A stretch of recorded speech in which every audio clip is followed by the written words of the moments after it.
Hello there. The path to awakening is not really a path of becoming something more or better.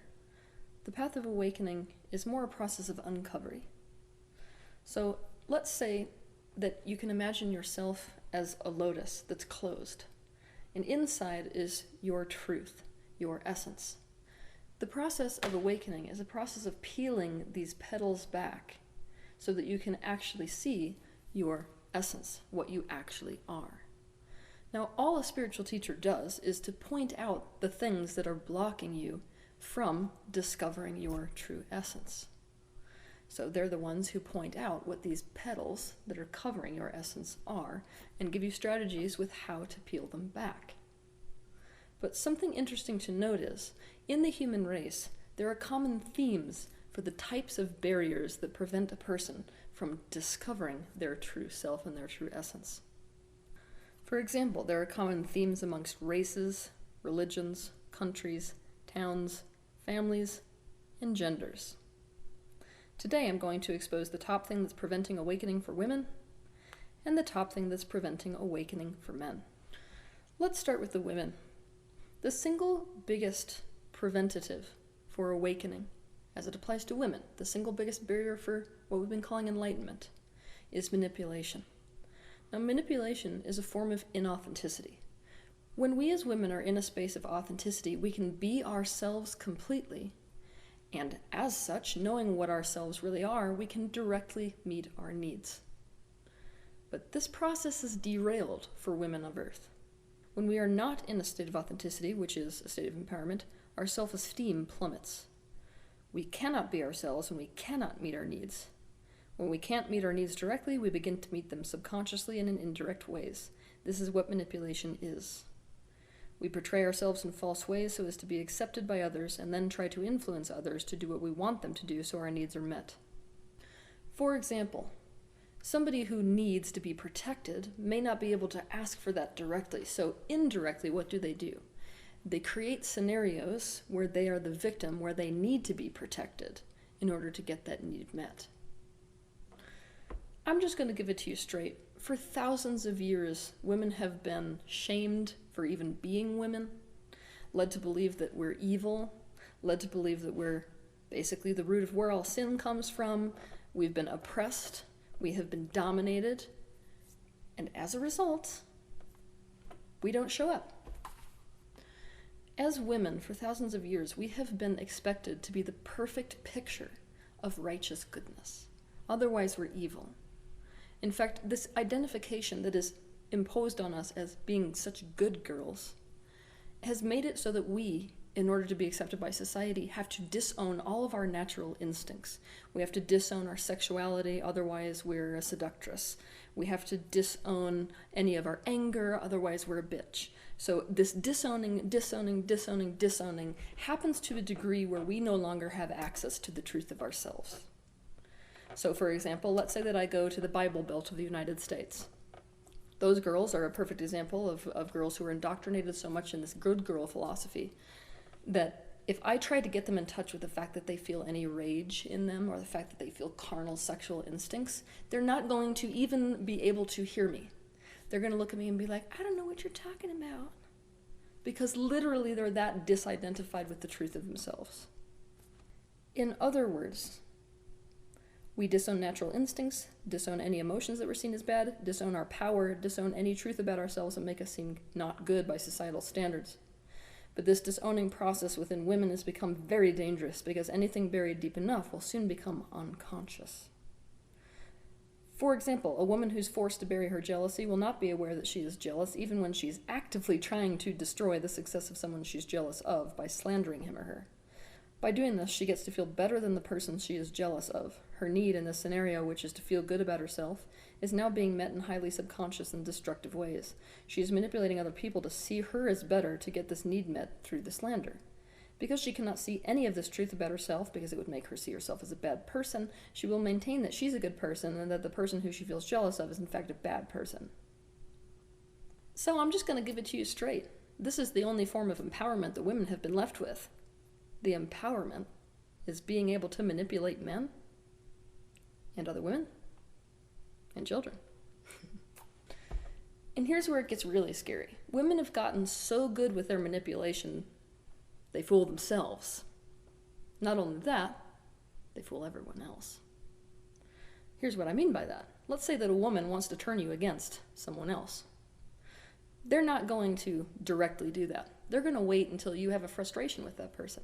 And then they're going to feed it. They're going to fuel it. They're going to encourage you towards it. What? They were just capitalizing on your emotions, so it's not them, it's you. You're going to end up believing that all of those emotions actually are emotions you feel towards the person when they're not. What was a tiny fire was just basically fueled with gasoline. And they're the ones that poured the gasoline on, and you didn't even notice, because it was manipulatively slided under the guise of them validating you. Now, I'm going to do an entire episode on this in the future, but I'm going to expose, sorry fellow women, one of the primary ways we subconsciously have manipulated the world in general. It is that for thousands of years we've been dominated and oppressed by men, tortured by men, if you will. So how do we exact revenge when we have no personal sense of empowerment? The only way we can, which is through our children, the thing we do control. So one of the most common subconscious manipulation techniques that women have is to castrate our own sons. We teach them to be terrified of their own masculinity, and we're doing it for their good and for the good of their relationships in the future. Really, we're just raising men who we're safe around, who have no access to masculinity, and so they can never dominate us again. Another common theme is women will self-sacrifice to be seen as a good person and get appreciation from others, but they'll make you believe you're selfish and cruel for making them into your slave.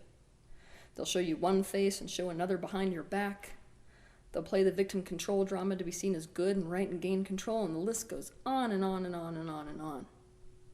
But this is the thing. When our attachment to being good is so strong, meaning our ego literally can't accept anything outside the box of we're awesomely good and righteous, we lose the capacity to actually own up to how we really feel, what we're really thinking, and what we're actually doing. This is why it's so incredibly frustrating often to deal with women. Women, because of this pattern, have become naturally gaslighting in nature.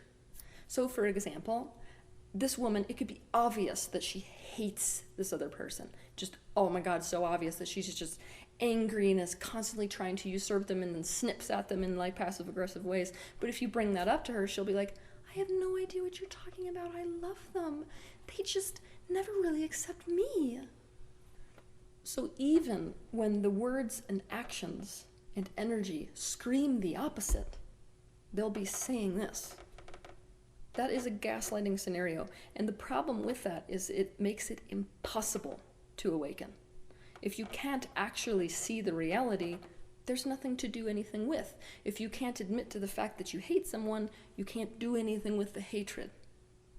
That is why it is the single biggest barrier for awakening.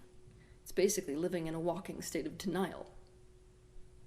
Now, the other problem is, because of the skill of manipulation that women have, other people around don't often see it. So how can they mirror to the person that they're doing it? They can't. So the opportunity for awakening is null and void. The transition out of this state is all about authenticity and meeting one's needs directly as a result of discovering that authenticity. But the specific type of authenticity which is the most critical for the awakening of women in general is the authenticity around things that we've labeled bad or unacceptable or not right.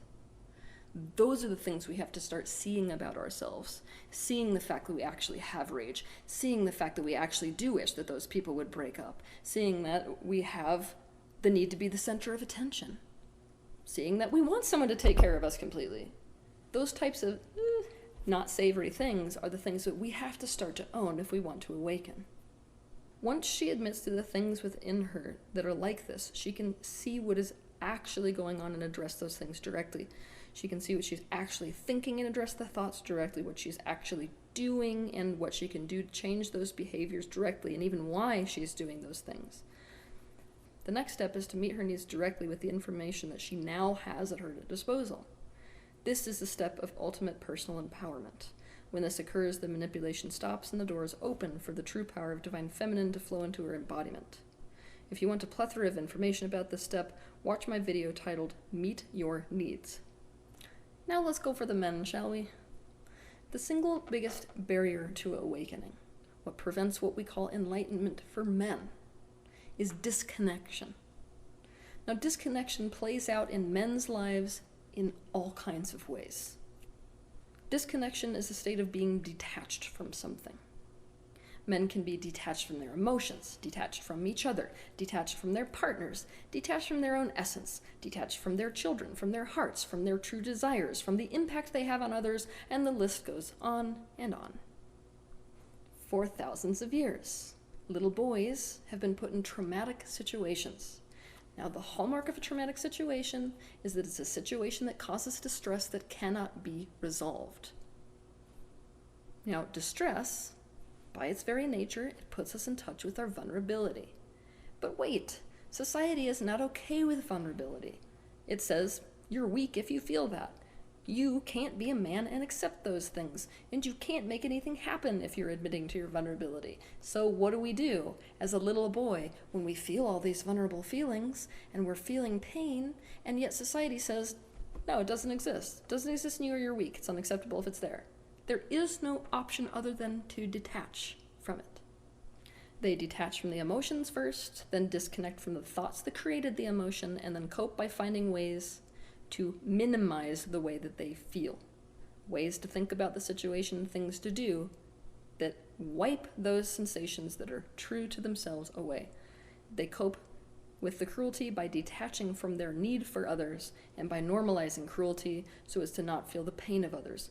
Eventually, they had to disconnect from their heart to do what was expected from them, and this fragmentation just continues and continues and continues. As a result, men disconnected from the reality of our universe. Many of you in the spiritual field have heard these sayings. I think there's a really famous, it's like a Cherokee proverb or some other Native American proverb where a woman's job is to lead a man back to his heart, and a man's job is to protect her so she can do that. And this is why those types of things exist. Men's capacity to disconnect makes it very hard for them to tap back into universal energy, and often it's the women who are leading them there. That's why that's a saying. So, how about I show you some ways that men can be disconnected in day-to-day life? A man can be in a job for years he hates because he's disconnected from his heart. A man can cause immense cruelty to another person, never even realize he's doing it because he's disconnected from the experience of others. A man can feel sadness and tell you he's fine because he's disconnected from his own emotion. A man can say things that hurt others perpetually because he's disconnected from their inner world and doesn't even know them enough to know what would hurt or not hurt. A man can neglect his wife's emotional needs because he's disconnected from his own and disconnected from her world entirely.